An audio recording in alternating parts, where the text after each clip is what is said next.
So let's say Hmm. I'm one who avoids confrontation. Mm-hmm. That's a bad example or a bad communication skill. What is a good Mm. way to to communicate more effectively, especially if I'm upset or someone else is upset, so that Mm. we can get to the solution faster rather than beat around the bush.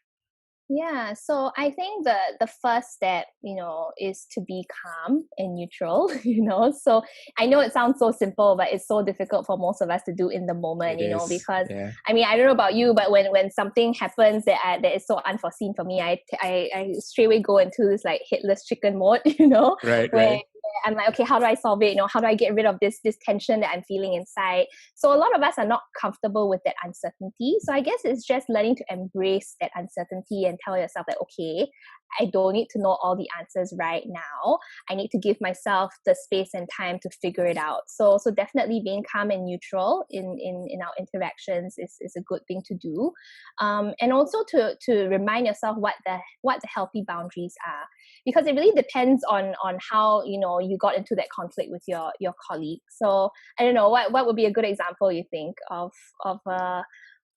Well, okay, I can think of one, since maybe like, yeah, you no, say. no, I mean, I was just gonna say, since I'm very good at avoiding conflicts, it's been a while since I had one, so Yeah. I might be a bad example. Okay. Well, I think, okay, if someone is avoidant, definitely, being calm, knowing what your boundaries are. So not feeling as if like, you need to share everything with that person, just to get rid of that emotion or that distress that you may be feeling. So know what your limits are in terms of how much you want to share and how much you want to keep for yourself. And really having those healthy boundaries are part of self-care. I think it's even more important in toxic relationships, or when you have a very difficult colleague that you have to deal with. We can talk a little bit more about it later. But in terms of like being avoidant in interactions, I think communicating clearly is something that's important too. So telling them that, okay, and it's okay if it's not perfect. Even if you address it and say that, okay, I'm not really sure like how to say this, but just to take the pressure off yourself, say, I'm not really sure how to handle this, but when you did this, it made me feel a certain way. And, is this something that maybe we can talk about together? Yeah. So a lot of like assertiveness is important as well. So, changing your verbs. So using will instead of could, or want instead of need. These are some of the very basic assertive techniques that people use. Yeah. Yeah. What because you talked about being calm in the moment, especially when it happens. Mm. Um, what sort of techniques do you teach your clients, for example, to help at least try to consciously keep ourselves calm during these moments, because by nature it's hard to Yeah. do that. Yeah.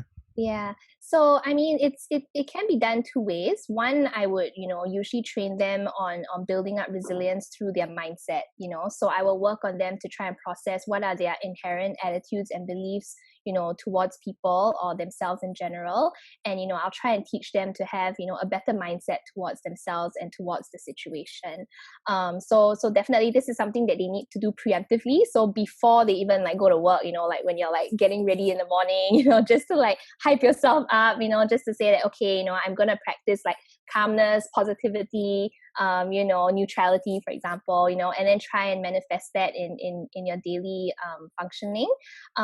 Another thing that I also teach them would be like mindfulness exercises. So whether it's, just very simple like breathing exercises, whether it's, just noticing your thoughts but not having any judgments towards it. This is something that maybe you can do like, just before you have that difficult conversation with a colleague or a manager, just to recognize that you are not defined by the thoughts that you hold. Thoughts are basically by definition just images that are created in your brain, and they are driven more by our insecurities and fears, but it does not necessarily mean that in reality this is what is really going to happen.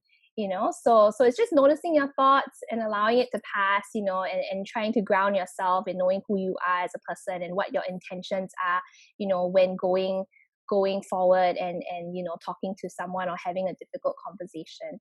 That's another thing, actually, just as I'm saying it, knowing what your intention is. It's good to go into a conversation, or if you're doing anything stressful for that matter, to know what your intention is very clearly in your head, so that you don't get so flustered. Like sometimes conversations can get very emotional and everyone kind of like, pulls in everything, mother, father, past history.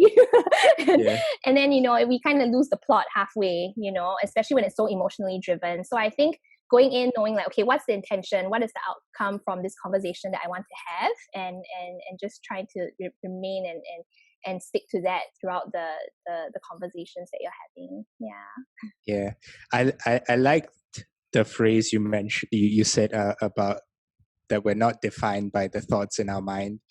I think that's always good to remember. And I mean, it's one of those things where we really have to be mindful and conscious of that fact, because it's true. I mean, we forget that our thoughts are really just a lens, an added lens to the world, and not really the world itself. So it's true. And sometimes it can be very biased. I mean, depending on our life experiences, like if we've experienced trauma in our lives, or if we've experienced, being hurt before, that will definitely, influence how we view ourselves and view other people, So it's good to just have a very neutral. I know it's hard because these thoughts are very hard to let go of, because it's always driven by emotions or fears, but it's important to also realize at the end of the day, these are merely thoughts. They can't hurt us, and it's really how we choose to respond to these thoughts.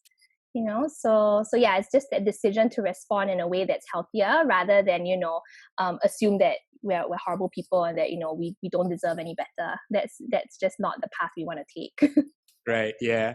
And I think it's, and to your point, I think there's also something to be said about practicing a little bit of self-compassion as we go through these practices as well, right? I mean, one can prescribe the solution, such as be calm, but chances are, at least at the start, 90% of the time, we won't be able to get it right. And for us to just tell ourselves that it's okay, we'll figure out how to be calm along the way. It's a process. Exactly.